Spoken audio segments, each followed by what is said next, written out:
Welcome on board, chosen one.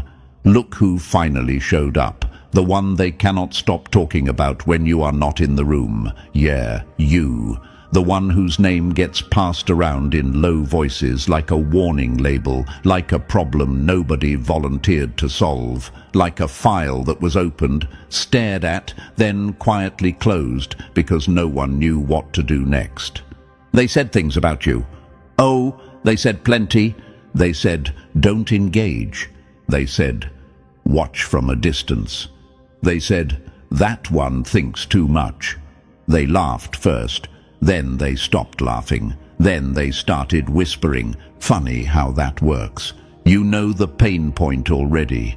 You felt it before you ever had words for it. Being underestimated, being dismissed, being treated like you were slow, late, behind, or lucky instead of sharp, intentional, and dangerous in the quiet way. They talked down to you like you were supposed to bow, like you were supposed to shrink, like the legend needed to lower their head so everyone else could feel tall for 5 minutes. And look who is nervous now. Because something changed, not loudly, not with applause.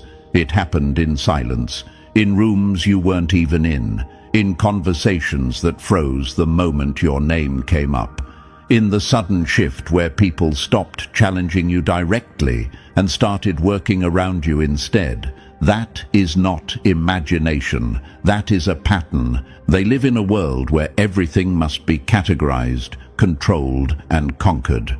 Labels make them feel safe. Systems make them feel powerful. Predictability makes them sleep at night. And then there is you.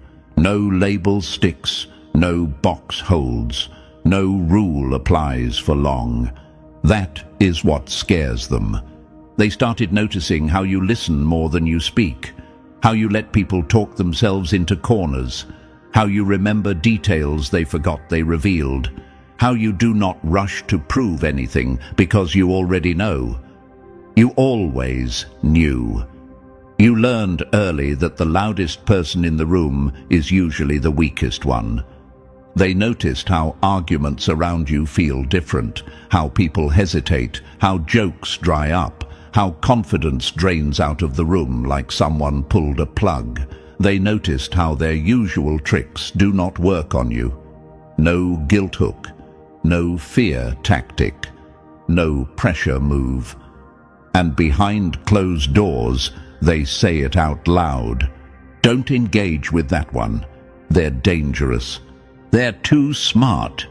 Before this goes any further, press like and subscribe, not as a favor, as payment, as a way of feeding this signal back into the universe so this message reaches the people who need it next. Because this is bigger than motivation, this is recognition. Back to the truth they are choking on. You were never playing the same game. While they were competing for attention, you were studying behavior. While they were chasing validation, you were building leverage. While they were reacting emotionally, you were collecting patterns. That is why their wins felt loud and empty, and your silence felt heavy and final. Think back. There were moments you walked away without explaining yourself, moments you let them think they won, moments you stayed calm when chaos was expected. They mocked that. They called it weakness. They said you folded. What they did not realize is that every retreat sharpened you. Every insult taught you exactly where they were fragile. Every lie showed you how their minds worked. You were not absent. You were gathering. This is where the atmosphere shifts. This is the silence after the storm. This is the part where the battlefield looks empty, but everyone knows something irreversible already happened. They feel it. That is why their behavior changed. That is why their confidence looks forced now. That is why they watch you instead of confronting you. They know you see through them. There is a story people like you share, even if they never talk about it. At some point, you realized that power does not announce itself. It waits. It lets others expose themselves. It lets the loud burn out. Then it steps forward, when there is nothing left to argue. That moment already passed for you. The universe has a strange way of rewarding restraint and punishing arrogance. You did not need revenge. You did not need to dominate. You simply became undeniable, and now they are stuck with the result of underestimating someone who was quietly 10 steps ahead the whole time. They whisper now because speaking loudly would confirm their fear. They avoid engagement because they know one clean move from you would collapse the entire illusion they built around themselves. They sense that if they push, you will not react emotionally. You will end it logically. This is not about ego. This is about clarity. You are standing in the aftermath, not the build-up. The victory already happened. The shift already locked in. What comes next is understanding how to move from here with precision, with calm, and with that same controlled menace they finally learned to respect. They are not afraid of your strength. They are afraid of your mind, and they should be. Good. Now breathe for a second. This is the point where most people click away because comfort is easier than truth. But you are not here by accident, and they know it. This is where the real ones stay quiet. Lean in and let the mask drop. The whispers you hear about yourself are not rumors. They are signals, warnings, instructions being passed between people who finally realized engaging with you is a losing move. So if you feel that pull right now, that strange calm mixed with curiosity, that is your cue. The universe is not asking you to rush. It is asking you to stay. Stay long enough to understand why silence became your weapon. Stay long enough to see how intelligence moves when it no longer needs approval. Stay long enough to recognize why they stopped confronting you and started monitoring you instead. If you are really that person they warn others about, prove it in the smallest but loudest way. Drop 777 in the comments, not for luck, not for superstition, as a signal. A marker that says you are still here, still watching, still calculating, that you are ready to see how this plays out step by step. Because from here on, this stops being entertainment and starts becoming instruction. And trust this, if they already think you are dangerously smart, what comes next will explain exactly why. Now, let's move forward. Number 1. The kind of intelligence that makes them back away slowly. They couldn't beat you, so they tried to measure you. When that failed, they told each other not to touch you. That line hits because it is exactly what happened. Let's stop pretending this is normal intelligence we're talking about. This is not school smart, resume smart, certificate on the wall smart. That kind of intelligence is safe. It behaves. It follows instructions. It raises its hand and waits to be called on. They love that kind because it can be ranked, graded, compared, and controlled. You were never that. From the beginning, you were the kind of smart that made people uncomfortable without knowing why. You did not talk much, but when you did, rooms shifted. You did not rush to answer, but your answers landed heavy.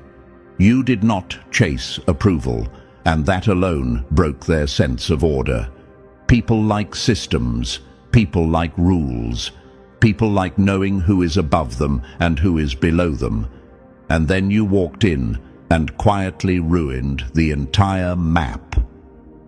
Here's the part that messes with them the most. Your intelligence does not show up on command. It does not perform when asked. It does not flex for applause. It watches, it listens, it waits. It lets people reveal themselves. And once you see a pattern, you never unsee it. You start predicting behavior. You start anticipating reactions. You start knowing outcomes before others even realize a game is happening. They feel that. That is why conversations around you get strange. That is why people over-explain themselves. That is why jokes suddenly feel forced. That is why confident personalities turn stiff and careful. They sense they are being read, even when you say nothing. And the scariest part for them is this: you are not trying to intimidate anyone. You are just being yourself. They ask themselves questions they will never ask out loud. How do they know that? Why did they pause there? Did they catch that? Yes, you did. This is not the intelligence of memorization. This is pattern intelligence, situational intelligence, psychological intelligence, the kind that sees how people move when they think no one is watching.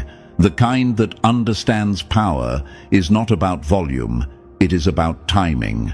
The kind that knows when silence is louder than any argument. They tried to test you at first, threw little challenges your way, subtle digs, passive comments, small traps disguised as jokes, and every time you either stepped around them or let them fall into their own mess. That confused them. You did not react the way their playbook expected. You did not escalate emotionally. You did not defend your ego. You watched them expose themselves. That is when the whispers started. Don't engage. They're not normal. Something's off. What they mean is simple. You cannot be baited. You cannot be rushed. You cannot be manipulated the usual way. You see the strings, you see the setup, you see the ending, and once people realize that, direct confrontation feels dangerous. Let's answer the question forming in your mind right now. Why does it feel lonely sometimes? Why does it feel like you are always slightly out of sync with people around you? Because intelligence like yours separates before it elevates. When you see deeper, you cannot pretend anymore. You cannot unsee motives. You cannot laugh at things that no longer make sense. You cannot play dumb to make others comfortable forever. And you paid for that, in isolation, in misunderstanding, in being labeled too much or too quiet or hard to read. They tried to shrink you with words because they could not reach you with logic. Here's the twist they did not expect. Your silence did not weaken you. It sharpened you. Every moment you spent observing instead of reacting turned into leverage. Every time you walked away instead of arguing, you learned something about them. Every time you stayed calm while they were emotional, you gained ground. You became the one variable they could not predict. And in systems built on control, unpredictability is power. Think of it like this. They brought rulers to measure a shadow. They brought formulas to explain instinct. They brought checklists to understand intuition. And every time, the numbers failed them. That is when fear replaces confidence. That is when people stop engaging and start avoiding. You are not dangerous because you are aggressive. You are dangerous because you are precise. You do not waste moves. You do not speak without purpose. When you act, it is clean, final, thought through. That is why even your stillness feels heavy to them. It carries intent. And no, you are not imagining the shift. You are not overthinking the change in how they treat you. You are not wrong for feeling like something already ended before anyone announced it. You are standing in the after effect. The moment where people realize they underestimated someone who was quietly 10 steps ahead. They are not whispering because they hate you. They are whispering because they respect what they do not understand and fear what they cannot control. That is why they warn others. Not because you attack, but because you do not miss. So if you ever wondered why engagement stopped, why challenges turned into distance, why noise turned into silence, here is the truth they will never say to your face. They know that if they push you, they will lose more than the argument. They will lose the illusion they built about themselves. This kind of intelligence does not need to prove anything. It waits, it watches, it chooses its moments. And when it moves, the game is already over. That is the kind of smart they cannot measure. And that is why they tell each other not to engage. Similarly, rewrite this next section in 1,000 words with same tone and style we have in previous section of our script. Add 3 to 4 quotes and 3 to 4 metaphorical examples like, imagine this. Answer questions that might come in their mind. Number 2. Why your silence feels like a loaded weapon. You didn't threaten anyone. You just stopped explaining yourself, and that terrified them. You remember the first time someone called you intimidating. It caught you off guard. You were not loud. You were not aggressive. You were not trying to dominate anything. You were just quiet, present, aware, and somehow that was enough to make people uneasy. Here's the truth they won't say. Your silence is not empty. It is observant. It is active. It is listening while everyone else is performing. And people who live behind masks panic when they feel seen without permission. Most people survive by noise. Talking fills the gaps. Jokes hide insecurity. Opinions cover fear. Movement distracts from truth. You don't do that. You let silence sit. You let moments breathe. And in that space, people start revealing things they never meant to show.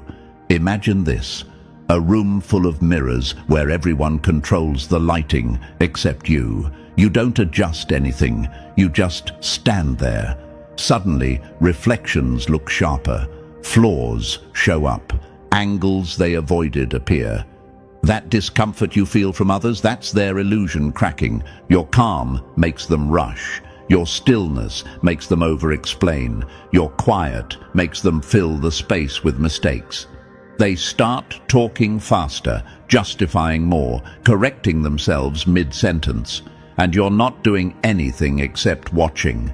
That's why they can't fool you the way they fool everyone else. They sense it. They know their tricks don't land, their stories don't stick, their charm doesn't work. And nothing is scarier to a manipulator than someone who doesn't react. Silence isn't passive, it's pressure. You might wonder if you should speak more, soften yourself, make others comfortable. No, the universe sharpened your awareness for a reason. Your silence filters truth from performance. It exposes without attacking. It dismantles without force. That's why they call you intimidating, not because you're dangerous, but because around you they can't hide. Number 3. When your mind breaks their safe little world. They don't call you smart as a compliment. They say it like a warning. You've heard it wrapped in fake concern, soft voice, tilted head. That one's too smart for their own good. As if intelligence is a defect, as if clarity is a disease, as if seeing too much is somehow the problem. What they really mean is simple and ugly. Your mind disrupts their comfort. Your awareness messes with their control. Your clarity collapses the little games they depend on to stay on top.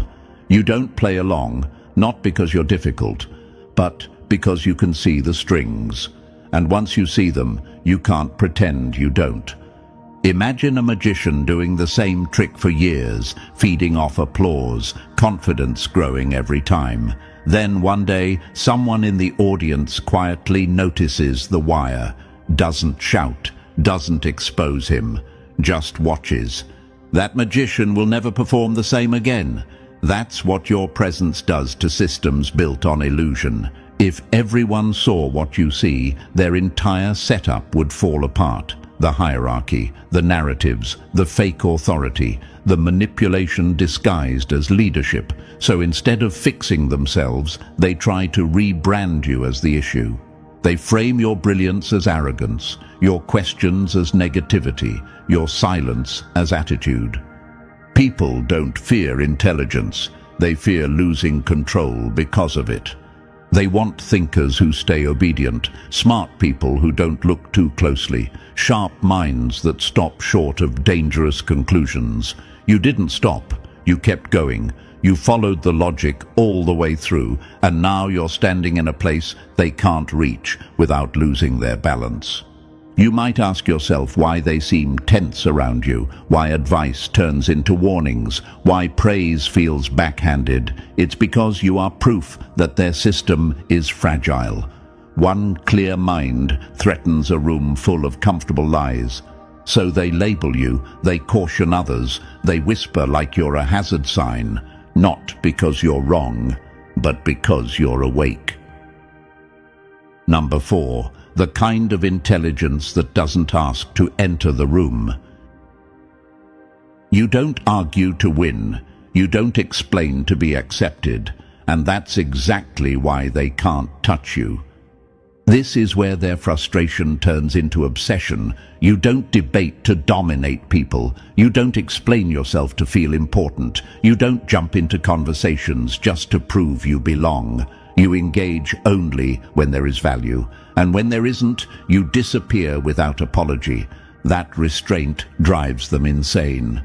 They're used to smart people who need something. Applause, validation, recognition, a nod from the crowd. Those people are easy to manage. Compliment them and they soften. Challenge them and they overreact. Ignore them and they spiral. You don't move like that. You don't chase reactions. You don't beg for acknowledgement. You don't need permission to exist at your level. Imagine this, a room full of people shouting to be heard, and one person sitting calmly, saying nothing. Who do you think everyone starts watching? Silence that doesn't seek attention becomes gravity. That's you.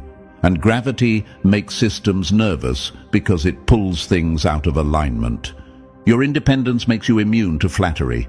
Compliments slide off because you already know who you are. Ego traps don't work because you don't need to win socially. Manipulation fails because you don't rely on their approval to move forward. You don't need the door opened. You were never asking to come in. Power panics when it can't bargain with you. In a world built on perception, status, and social currency, you are a problem. You don't trade in appearances. You don't bend for hierarchy. You don't perform intelligence for approval. You apply it when it matters and withhold it when it doesn't. That makes you unpredictable, untouchable. You might wonder why people suddenly hesitate before speaking around you, why they seem unsure how to approach you, why they test the waters and pull back. It's because you operate on your own frequency, and they know it can't be tuned, bought, or pressured. That's not arrogance, that's autonomy, and nothing scares a system more than a mind that doesn't need permission to move. Number 5. Why they're taking notes on you in secret. They stopped trying to beat you, now they're trying to understand you. That's when fear sets in. At some point, curiosity replaced confidence. You felt it before you understood it. The way eyes linger a second longer, the way conversations pause when you enter, the way people replay things you said days later, trying to decode what they missed. They are studying you now, not openly, quietly, carefully, like people do when they realize they underestimated something dangerous. They watch how you move, not fast, not rushed, intentional. They notice how you speak only when there's a point, and how you stop when there isn't. They clock the fact that you never over-explain, never justify, never defend yourself against assumptions. You let tension sit in the room without absorbing it. Most people scramble to release pressure. You let it expose everyone else. Imagine this, a stage full of actors desperate for applause and one person in the audience who never claps, never boos, just watches. The performers start adjusting their performance for that one observer. That's what your presence does. You turn the spotlight without touching it. You don't react, you observe, and that breaks their playbook. Their strategies depend on predictable responses: anger, excitement, defense, validation seeking. You give them none of it. You sit through awkward moments like you already know how the scene ends, because most of the time you do. You've seen the pattern before it finishes forming. They can't read you, so they reread you. You might wonder why people seem unsettled after conversations with you, why they feel drained, questioned, or exposed. It's because you don't give them feedback loops to anchor to. No emotional spikes, no reassurance, no resistance, just clarity. And clarity makes pretenders uncomfortable. So they study, they compare notes, they analyze pauses, tone, timing. Not because they admire you, but because they're trying to protect themselves. When engagement fails, surveillance begins. They're not learning how to copy you, they're learning how not to lose to you. Number 6. The clarity that collapses their entire setup. You didn't challenge their intelligence, you exposed the fact that it was never real. This is where the real damage happens. Not loudly, not dramatically, but cleanly. You walk into a mess they've spent months dressing up, and within minutes you see the flaw. Not because you're rushing, because you're not distracted. You strip the problem down to what actually matters, and suddenly the solution is obvious. That's unforgivable to them. They survive by making simple things feel complicated. Endless jargon, endless meetings, endless frameworks that say nothing. Confusion is their camouflage. As long as nobody understands what's really going on, nobody questions who's actually competent. And then you arrive and calmly cut through all of it. Imagine this: a group of people proudly guarding a maze they built, acting like it's brilliant. You glance at it once and point out the straight path through the middle. No drama, no bragging, just accuracy. The maze instantly loses its power, so do the people hiding behind it. You don't embarrass them on purpose. You don't even try to expose anyone. You just tell the truth in a way that can't be argued with. And that's the problem, because once clarity enters the room, excuses die fast. Complexity is their shield. Simplicity is your weapon. They start scrambling when you speak, deflecting, adding unnecessary layers, changing the subject, because they know what just happened. The illusion cracked. Their authority was built on people not seeing clearly, and you just turned the lights on. You might wonder why they suddenly resist your ideas, delay decisions, or downplay your contributions. It's not because you're wrong, it's because you made them visible, and visibility is dangerous for anyone standing on hollow ground.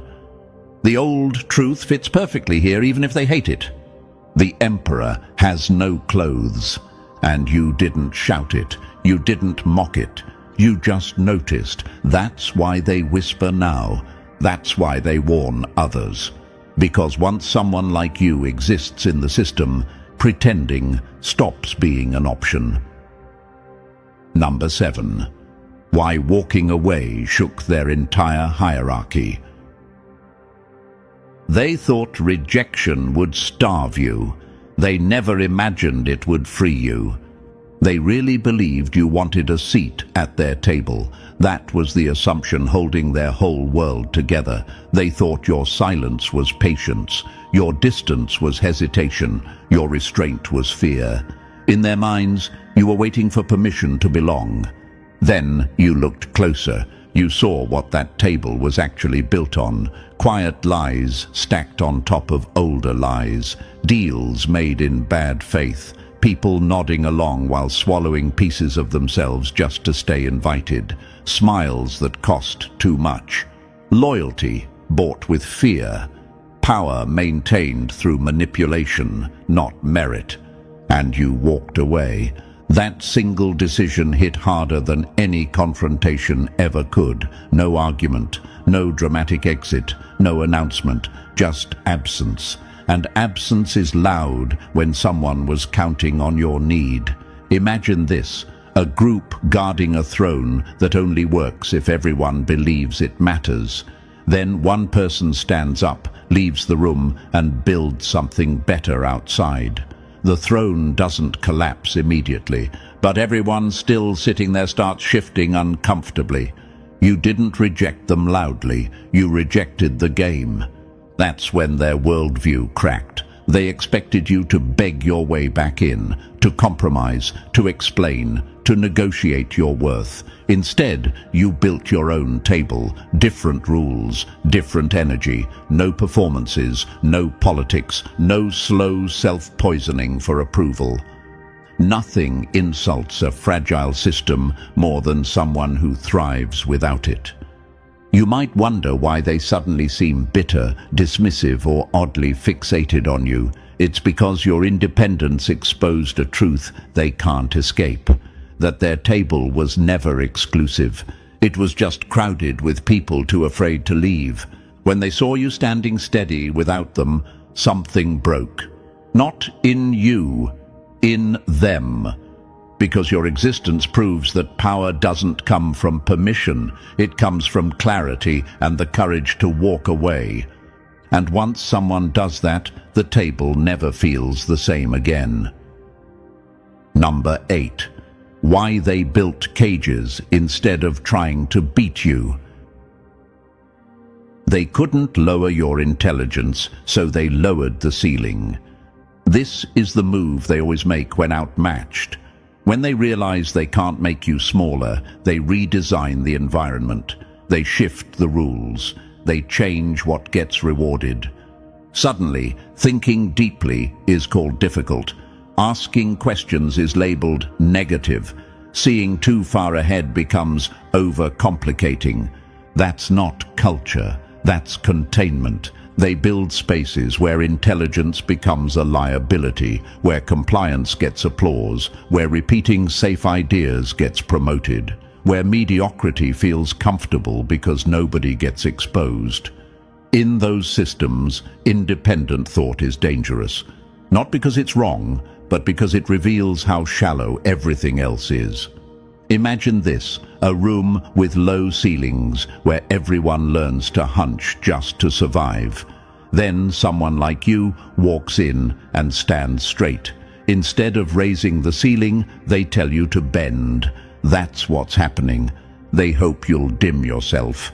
And here's the part that hurts, because it's true. You tried it once. You softened your voice. You hid your insight. You played smaller than you were just to keep the peace. You told yourself it was maturity, teamwork, survival. It nearly destroyed you. Shrinking doesn't make you safer, it makes you disappear. You felt it in your body before you admitted it in your mind. The exhaustion, the frustration, the quiet anger of knowing you were capable of more but choosing less to avoid friction. That's when you realized something important. Suppressing your intelligence wasn't humility, it was self-erasure. So you stopped. And the moment you stopped dimming yourself, they noticed. Not because you became louder, but because you became clearer. You stopped bending. You stopped apologizing for seeing what others refuse to see. That's when containment replaced engagement. They don't want to fight you. They want to fence you in. But here's what they still don't understand. You don't need their space to think. You don't need their system to function. The universe already taught you how to survive without shrinking. And once someone learns that, no cage ever really works again. Number 9. The mirror. They can't look into for too long. They don't see confidence, they see acceleration, and they know they can't keep up. When they look at you, they don't see arrogance, they don't see ego, they don't even see talent in the way they're used to measuring it. What they see is something far more unsettling. Someone who processes information faster than they can twist it. Someone who spots the flaw while they're still setting the trap. That terrifies them. They see a mind that doesn't get stuck defending old beliefs. You don't cling to being right. You adjust, you update, you learn in real time. While they're busy protecting their image, you're absorbing reality.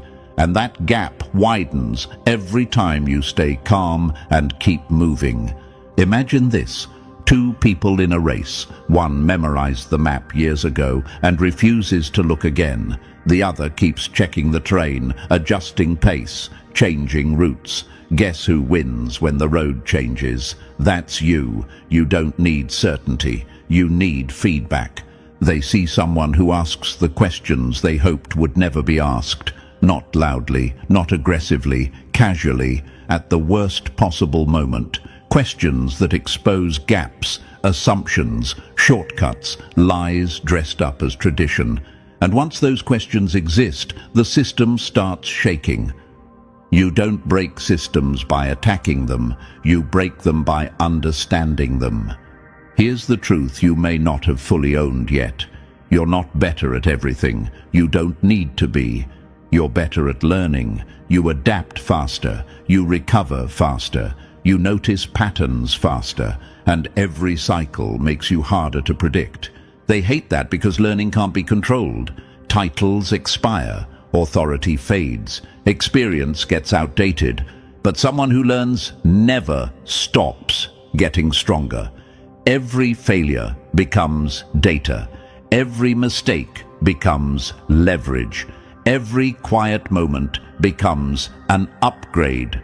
So when they look at you, they don't see a rival they can defeat once. They see a trajectory they can't interrupt. Someone who will outgrow every box they try to place around them. That's why the stares linger. That's why the whispers sharpen. They're not afraid of who you are. They're afraid of who you're becoming. Number 10. The warning they pass around when you're not there. You're not intimidating, you're clarifying, and clarity humiliates people who survive on illusion. Here's the part they will never say to your face, no matter how close they pretend to be. You are the kind of smart that makes smart people feel average, not stupid, average. And for people who built their entire identity on being the sharpest in the room, that realization cuts deep.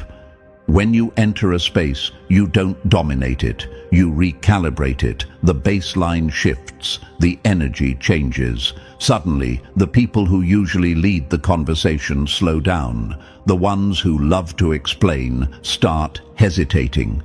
The ones who rely on confidence alone begin second-guessing themselves. You didn't challenge them. You didn't compete. You simply existed at a level they can't reach. Imagine training your whole life to climb what you think is the highest mountain, only to meet someone who treats it like the first step. No bragging, no announcement, just altitude they can't breathe at. That's you. They quickly realize something else that scares them even more. There's no obvious flaw to exploit, no emotional lever to pull, no insecurity they can poke to shrink you. You don't need their approval, and you don't fear their rejection. That makes all their usual tools useless. People whisper about what they can't confront. So they whisper. They warn each other quietly. They suggest distance instead of engagement, not because you attack, but because proximity exposes them. Around you, their intelligence feels capped. Their experience feels outdated. Their tricks feel childish. And the worst part is this: you don't even enjoy it. You're not trying to win. You're just being accurate. That's why the whisper follows you, from room to room, from group to group. It's not gossip, it's caution. They know exactly why. Because once someone like you is present, pretending stops working. Number 11. The moment they realized you can't be touched. Their final move wasn't met with resistance. It was met with nothing, and that's when it ended. There is always a moment like this. It doesn't look dramatic. No shouting, no explosion, no public defeat. It happens quietly, almost politely. Their last attempt, the final push. The comment meant to provoke. The situation designed to corner you. The pressure they believed would finally force a reaction. And you didn't take the bait. That silence was not confusion. It was control. They expected escalation, anger, defense, an emotional misstep they could exploit. Instead, they got an eerie calm. You didn't explain. You didn't argue. You didn't even disengage loudly. You simply stopped participating. And in that moment, something broke that they can never put back together. Imagine throwing a punch and realizing mid-swing there's no opponent in front of you, no block, no counter, just air. The force doesn't land. It turns inward. That's what happened to them. Their aggression collapsed back onto themselves. You didn't win by overpowering them. You won by making them irrelevant. They felt it instantly, the confusion, the panic, the sudden awareness that they had no leverage left. You couldn't be provoked. You couldn't be cornered. You couldn't be dragged into their chaos. Everything they relied on stopped working at the same time. You might have noticed the shift right after. The silence, the avoidance, the way their tone changed, the way they stopped pushing and started watching. That wasn't strategy anymore. That was fear wrapped in restraint. This is the moment they realized something they never planned for. True power doesn't escalate. It doesn't chase closure. It doesn't need the last word. It ends things by refusing to play a rigged game. They didn't lose publicly, they lost privately, and those are the losses people never recover from. Because once someone understands they can't touch you, the fight is already over. Number 12. Why every attack they launched turned you into a weapon. They thought pressure would break you. It trained you instead. This is the part they hate facing, so they avoid it. Every move they made to weaken you did the opposite. Every attempt to undermine you became practice. Every lie they spread sharpened your perception. Every time they tried to exclude you, they quietly forced you to become independent. They weren't fighting you, they were building you. At first, the attacks felt confusing, subtle, dismissive comments, doors that suddenly closed, opportunities that vanished without explanation. You could feel something was happening, but no one would say it out loud.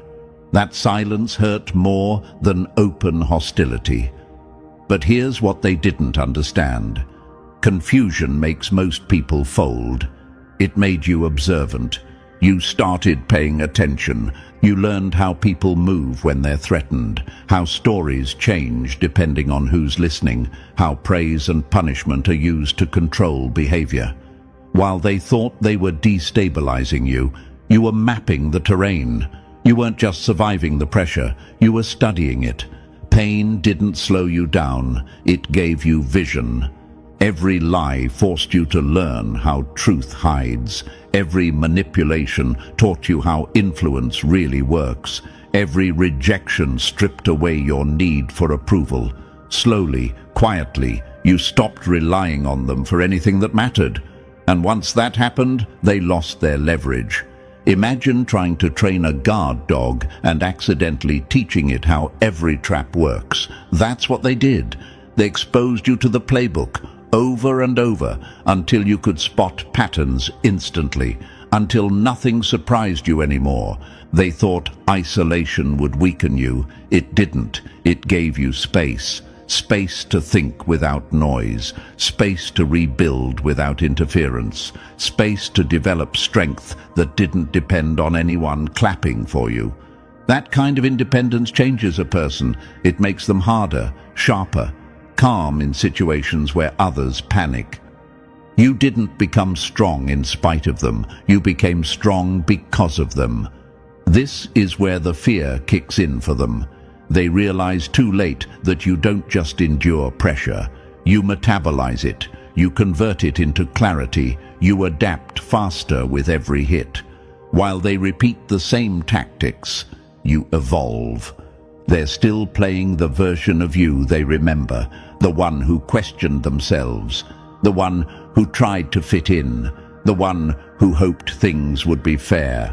That person doesn't exist anymore. They helped remove them. Now when they look at you, they see someone composed under fire, someone who doesn't flinch, someone who already survived what was supposed to destroy them. That's terrifying because it means there's nothing left they can threaten you with. Every attack failed in the most humiliating way possible, not immediately, not loudly, but permanently, because instead of breaking you, they forged something they can't stop.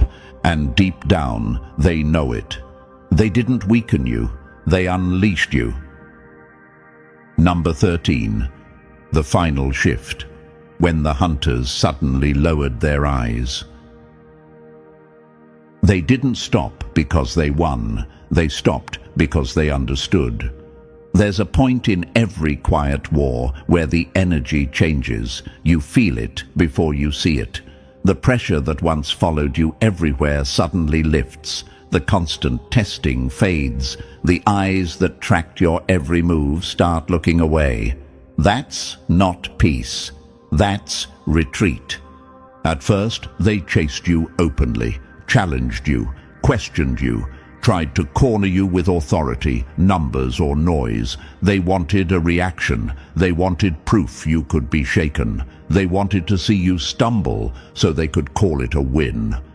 But something went wrong for them. You didn't run. You didn't panic. You didn't perform. You stayed steady, and steadiness is exhausting to chase. Slowly, pursuit turned into distance. Conversation shortened. Invitations stopped. Criticism softened into silence. Confidence that once strutted now avoided eye contact. The people who used to hover suddenly had nothing to add. That wasn't maturity. That was self-preservation. People don't disappear when they're done with you. They disappear when they're afraid of what staying close might cost them. You may have wondered why the noise stopped so abruptly, why the attacks lost their edge, why the people who once seemed obsessed with stopping you now act like you don't exist. It's because they shifted goals. They realized they couldn't control you, slow you, or bait you into mistakes. So they did the only thing left. They protected themselves. Imagine a pack circling something they thought was prey, only to realize it isn't reacting like prey at all. No panic, no submission, no weakness, just calm observation. That's the moment instinct takes over.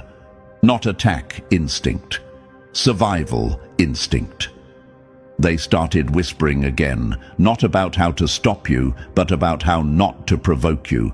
They compared notes, not on your failures, but on your restraint, on how you never escalated, on how you seemed untouched by pressure that breaks others.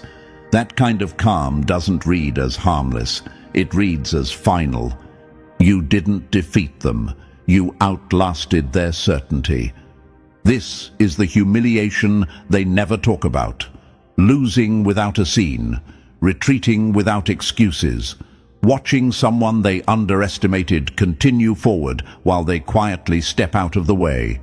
There's no public apology, no admission, just absence. And absence, in this case, is surrender. They don't chase anymore because chasing would require courage, and courage disappears when you realize the other side already won by not playing. So now they keep their distance, they lower their voices, they pretend they were never invested. But you know the truth. The shift happened because they saw the end coming, and rather than face it head-on, they chose to hide from it. That's not your problem. That's your proof. Number 14. The last truth they'll never say out loud. You weren't protected. You weren't lucky. You were unavoidable. This is where the story ends for them, even if they pretend it doesn't. This is the truth they will never admit, not in public, not in private, not even to themselves when the room is quiet. What happened to you wasn't chance. It wasn't timing. It wasn't help from the right people or mercy from the right system. It was inevitability.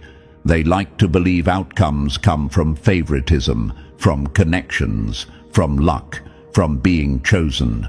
That belief keeps them comfortable because it means they don't have to confront the harder truth. That clarity beats chaos. That discipline beats noise. That someone who sees clearly and moves cleanly will always outlast someone who relies on tricks. You didn't get lucky. You got accurate. The universe didn't bend for you. It responded to you. It adjusted because you aligned with reality instead of fighting it. While others argued with what was happening, you observed it. While others tried to force outcomes, you positioned yourself.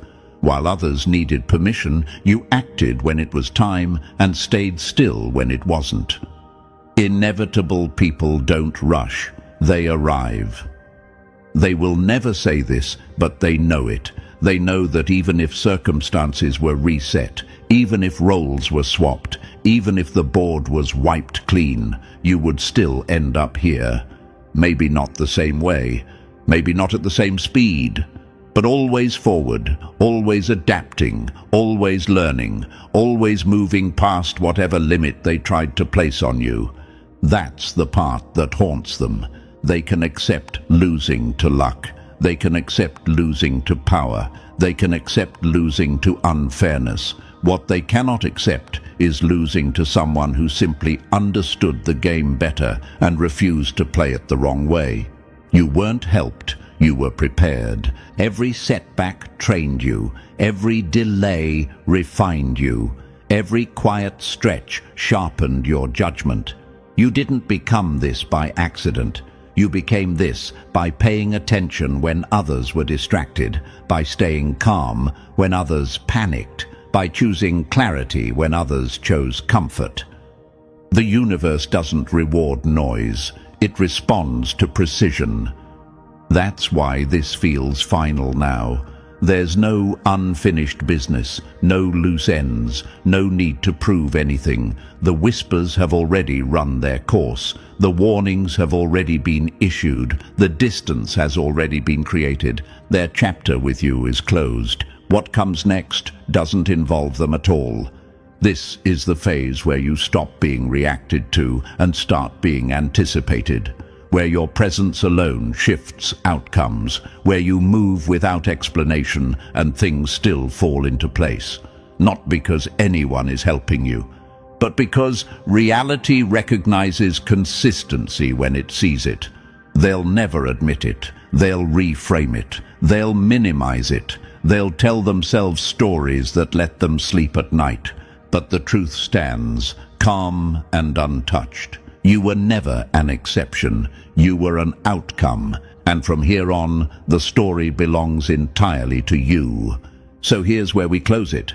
Not loudly, not emotionally, calmly, completely.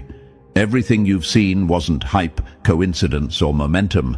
It was clarity compounding over time. The whispers weren't rumors. They were warnings. And now you understand why. This chapter is done. What comes next doesn't need permission, applause, or explanation. It just moves. If this hit where it was supposed to hit, lock it in. Like the video.